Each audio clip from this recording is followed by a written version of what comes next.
Olá pessoal, de volta aí, trazendo para vocês, né, esse vídeo, né?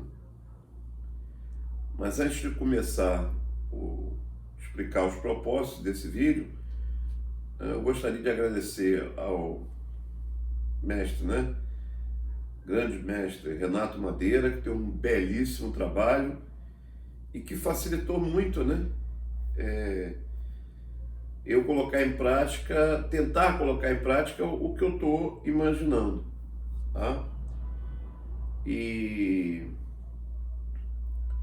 também, né, aos assinantes que pediram muito, insistiram muito para que eu fizesse alguns tipos de vídeos diferentes, tá?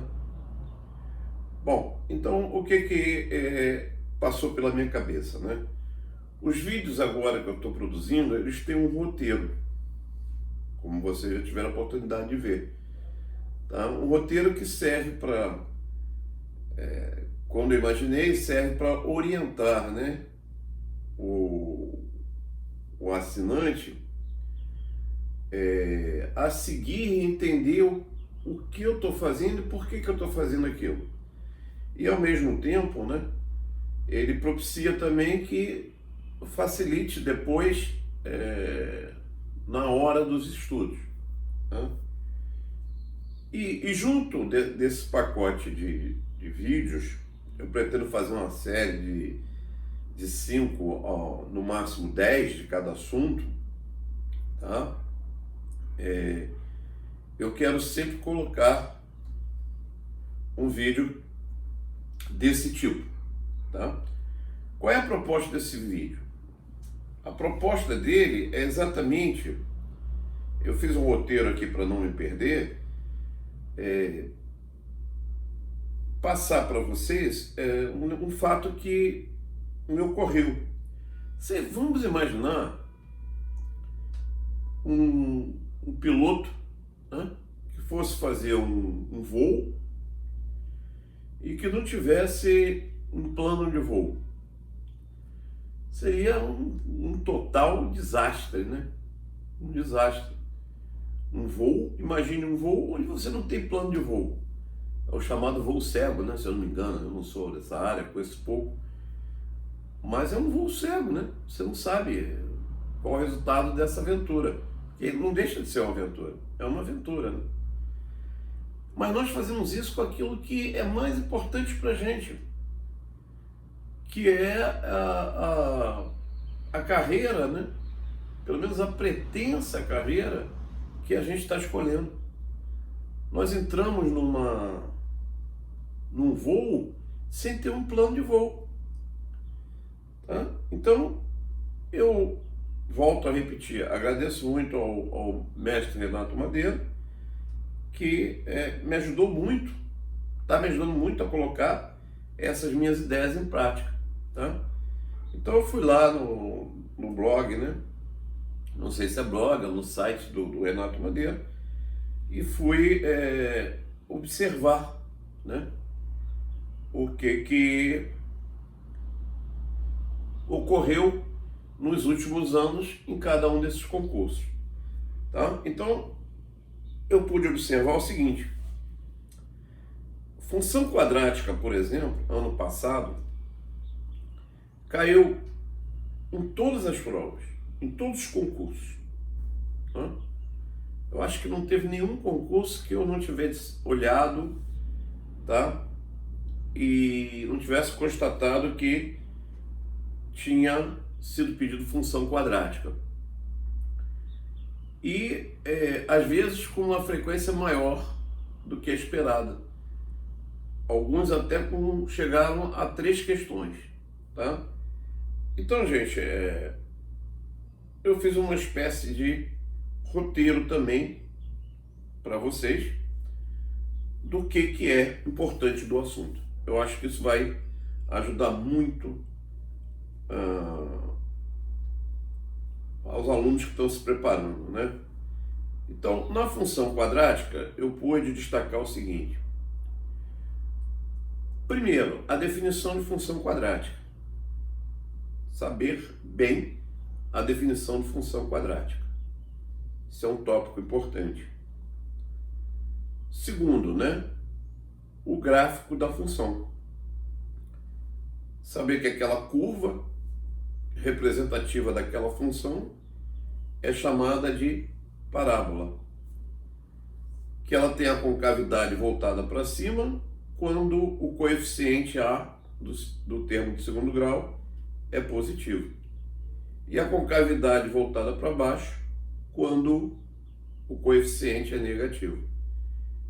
Isso é fundamental, né? É fundamental para que você entenda adiante o que é um ponto de mínimo, o que é um ponto de máximo.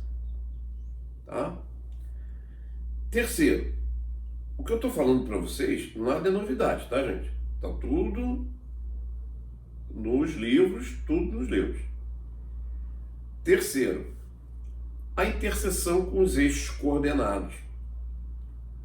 Saber bem que quando a curva intersecta ou intercepta, né, o eixo X, você tem as raízes da função, ou zero da função. E quando ela intercepta o eixo Y, você, na verdade, você encontra o ponto de coordenadas 0 e C. Tá? Isso é importantíssimo porque isso sempre te garante o termo independente da função quadrática. Tá? Quarto item, o estudo da variação do sinal da função quadrática. Tá? Antigamente também se falava trinômio do segundo grau, o estudo da variação do sinal do trinômio do segundo grau, que é a mesma coisa, né? Só que a função quadrática é uma nomenclatura mais atual. Quinto, vértice da parábola. Gente, não necessariamente nessa sequência, tá? Vértice da parábola. Conhecer bem o vértice da parábola é uma incidência grande de questões sobre esse assunto. Né? Saber que o x do vértice é o menos b, né, sobre 2a e o y do vértice é o menos delta sobre 4a. Fundamental. Muitas questões sobre isso. 6. Saber o que é ponto de máximo e ponto de mínimo. Esse ponto de máximo, esse ponto de mínimo, ele é sempre o vértice da parábola, independente de ser ponto de máximo ou ponto de mínimo. Tá? Ele é sempre o vértice da parábola. Quem define isso é o item 2, é o A, é o coeficiente do termo de segundo grau. Se ele é positivo, a concavidade está voltada para cima e ele tem um ponto de mínimo. Se ele é negativo, a concavidade está voltada para baixo e ele tem um ponto de máximo. Agora vem uma coisa, gente, importantíssimo que você entenda, não esqueça, tá? 3 perguntas podem ser feitas ou são feitas em relação a esse item. Ou melhor, A, né? Primeira pergunta que pode ser feita. Para que valor de x acontece o máximo ou o mínimo? Quer dizer, uma coisa ou outra. Independente de que se seja máximo ou mínimo, o valor de x para que aconteça aquele mínimo ou aquele máximo é sempre o x do vértice. Ele está querendo de você o x do vértice. Tá? Às vezes ele pede, ele não deixa explícito para você que ele quer o x. Ele pede para que, qual o valor para que ocorra o máximo ou o mínimo. Quando eu falo ele, eu estou falando logicamente, né? Nas bancas de prova. Então isso é uma pergunta que é feita e que às vezes as pessoas fazem confusão. Outra pergunta que normalmente é feita é qual o valor máximo ou o valor mínimo. quando for feita essa pergunta para você, ele está se referindo ao y do vértice, que é o menos delta sobre 4a. Então não esqueça, qual o valor máximo da função? Qual o valor mínimo da função? Né? E terceira e última pergunta, qual o ponto de máximo ou o ponto de mínimo? Pessoal, entrou a palavra ponto, você tem, se for no plano, no R2, você tem que dizer quem é o x e quem é o y. É sempre o par ordenado. Se for o R2, claro. Se estivermos falando do R3, nós teremos, né, logicamente, as 3 coordenadas. Tá? Então, essas 3 perguntas são básicas para ponto de máximo e ponto de mínimo. E o último item é a parte de inequações do segundo grau, né, que está dependente do estudo da variação do sinal. Você só consegue resolver inequações se você souber o estudo da variação do sinal, inequações de segundo grau, e as chamadas inequações produto e inequações quociente. Tá? Bom, isso aqui, né, é assim.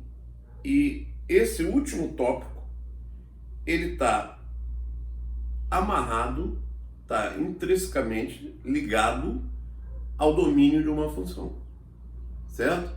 Então, várias questões são: determine o domínio da função.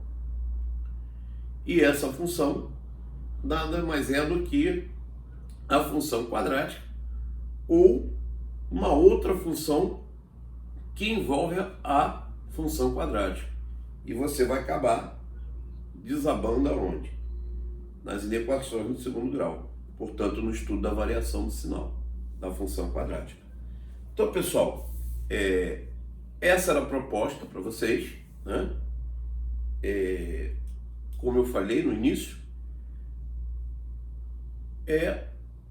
cada série de vídeo que eu fizer, 5, variando de 5 a 10, né? Um desses vídeos será desse formato, tentando traçar para vocês um plano de voo. O que aconteceu, né?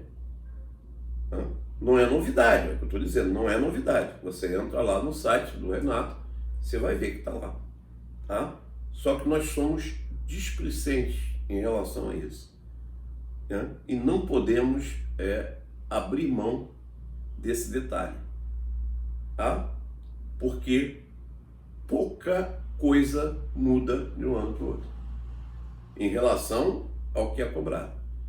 Uma pequena variação aqui, ali, mas em linhas gerais nós temos que ter essa visão.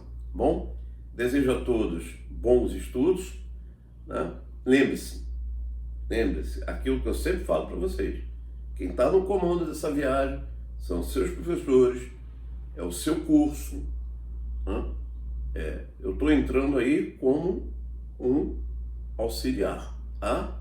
Eles é que são o seu treinador, eles é que são o seu comandante, tá? Então não abra mão disso. Essa sua opção é a opção que você tem que seguir, é a opção correta, tá bom?